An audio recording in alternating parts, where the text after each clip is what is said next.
امام محمد باقر علیہ السلام نے اس حدیث کو بیان کیا ہے۔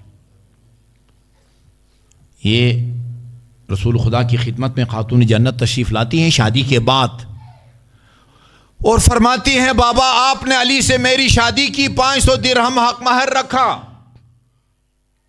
اور میری شادی کے بعد جو بھی اپنی بیٹی کی شادی کر رہا ہے 500 درہم ہر کوئی اپنی بیٹی کا حق مہر رکھ رہا ہے۔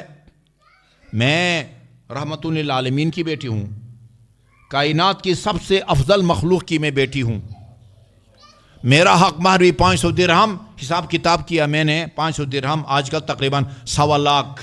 کل ایک نکاح پڑا تھا، انہوں نے کہا کیا حق مہر رکھیں؟ کہا آپ کی مرضی۔ میں نے کہا آیت اللہ سیستانی نے اپنی کتاب منہاج الصالحین میں لکھا ہے مستحب ہے کہ خاتون جنت کے مہر کے برابر حق مہر رکھا جائے۔ وہ 1 کروڑ بھی نہ رکھو، 500 بھی نہ رکھو، 500 درہم، وہ دبئی والا درہم نہیں ہے، وہ درہم جو چاندی کا ہوا کرتا تھا۔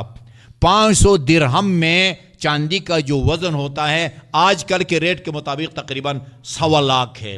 ہم نے لکھا یہ 500 درہم آگے بریکٹ میں مساوی 1,25,000 روپیہ سکہ رائج الوقت۔ فرمایا عام عرب بچیوں اور میرے حق مہر میں بابا فرق ہونا چاہیے، جتنا مجھ میں اور عام عرب بچیوں میں فرق ہے اتنا فرق میرے حق مہر اور عام عرب بچیوں کا حق مہر میں ہونا چاہیے۔ رسول خدا نے فرمایا اس سے پتہ چلتا ہے کہ امیر المومنین 500 درہم ادا کر چکے تھے۔ ہمارے معاشرے میں حق مہر رکھتے ہیں 1 لاکھ 2 لاکھ، اور رخصتی کے بعد جیسے ہی خاتون شوہر کے گھر پہنچتی ہے معاف کرانے کی کوشش شروع کر دی جاتی ہے،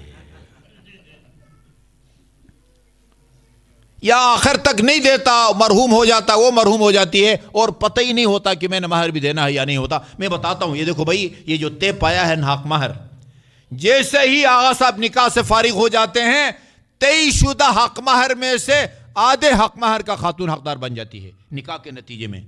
شادی کے بعد ازدواجی تعلقات کے قائم ہونے کے بعد فل حق مہر کی وہ ہو جاتی ہے، گویا مرد مقروض ہے، جب مطالبہ کرے پس پیش کرنے کا اس کو حق نہیں پہنچتا۔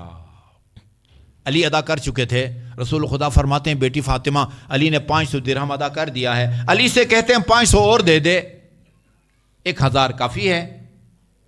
فرماتی ہے بابا میں آپ کے پاس حق مہر کے طور پر کوئی درہم و دینار وہ کرنسی وصول کرنے نہیں آئی، بلکہ میں تو یہ کہوں گی کہ علی نے 500 درہم جو ادا کر دیا ہے وہ بھی علی کو واپس کر دیں۔ بیٹی اگر 500 درہم بھی نہیں چاہیے تو پھر بابا کے پاس کیا فرمائش اور خواہش لے کے آئی ہو؟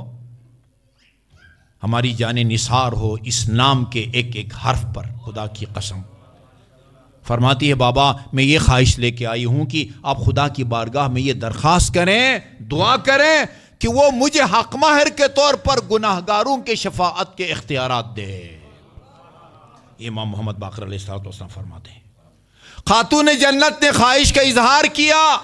یہ روایت نہیں بتاتی کہ رسول خدا نے 2 رکعت نماز پڑھی ہو، ہاتھ بلند کر کے خدا کی بارگاہ میں دعا کی ہو پالنے والے میری بیٹی فاطمہ کو حق مہر کے طور پر شفاعت کے اختیارات دے۔ خاتون جنت نے خواہش کا اظہار کیا، دوسرے لمحے جبرائیل امین سبز رنگ کے کپڑے میں شفاعت کے اختیارات و دستاویز رسول خدا کی خدمت پہ پیش کر دیے۔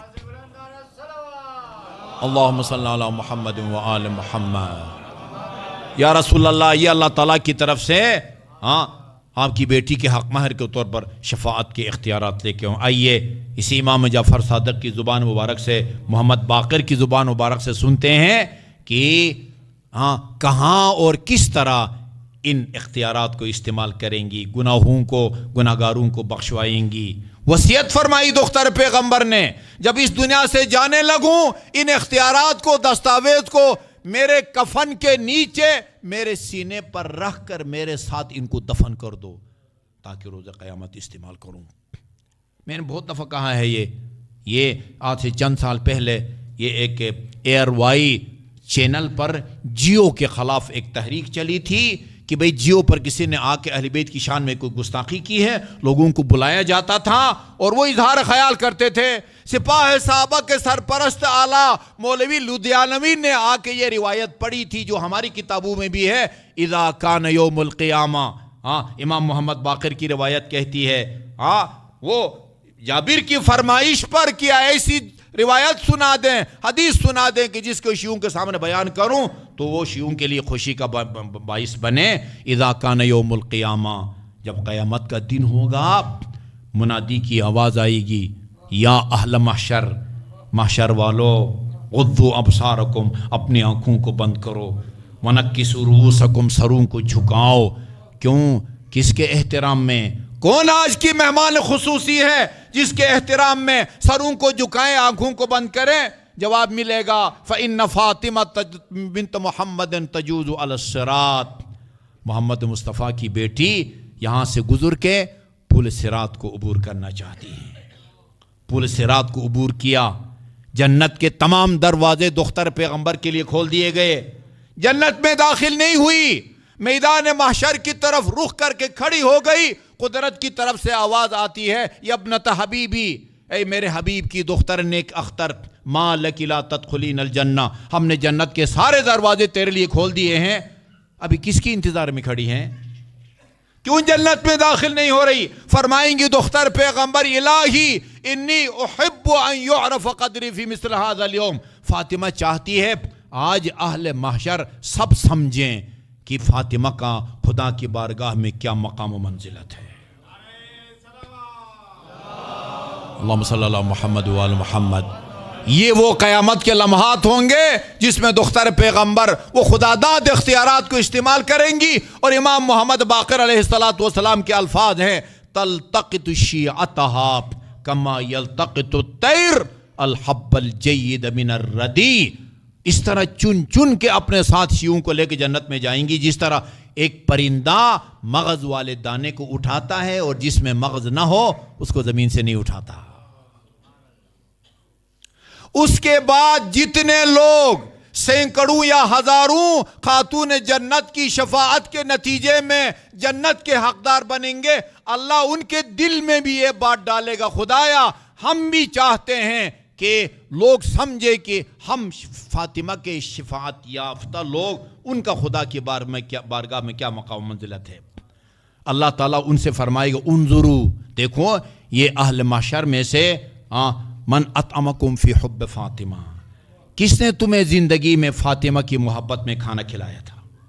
من سقاکم فی حب فاطمہ، کس نے تم کو زندگی میں فاطمہ کی محبت میں گلاس پانی کا پلایا تھا؟ ومن کساکم فی حب فاطمہ، کس نے تمہیں فاطمہ کی محبت میں لباس دیا تھا؟ اور کس نے تمہیں تمہارا دفاع کیا تھا؟ تمہاری غیبت ہو رہی تھی اور فاطمہ کی محبت نے آ کے تیرا دفاع کیا تھا اور غیبت کرنے والے کو غیبت سے روکا تھا، اس کو بھی اپنے ساتھ جنت میں لے کے جاؤ۔ روایات کہتی ہیں ان لوگوں کی وجہ سے جتنے لوگ جنت میں جائیں گے وہ عرب کے دو بڑے قبیلوں کے ربیعہ اور مضر کے افراد کے برابر ہوں گے۔ اللہ تعالیٰ کی بارگاہ میں دست دعا ہوں کہ وہ ہمیں دنیا میں بھی خاتون جنت کے واسطے سے مشکلات سے محفوظ فرمائے۔ میں کل وہ شہید سلیمانی کی ایک بات سن رہا تھا، وہ کہتے 8 سالہ جنگ کے اندر نام لیا انہوں نے، فلان مقام پر، فلان مقام پر، فلان مقام پر۔ میں نے دیکھا کہ یہ معظمہ اور مکرمہ کتنی طاقتور ہے، ہر مرحلے پر اس نے ہماری مدد کی ہے۔ جی خدایا بحق فاطمۃ الزہرا ہماری دنیاوی مشکلات کو آسان فرما، اور روز قیامت ہم سب کو آپ کی شفاعت اور آپ کی جوار میں مقام عطا فرما۔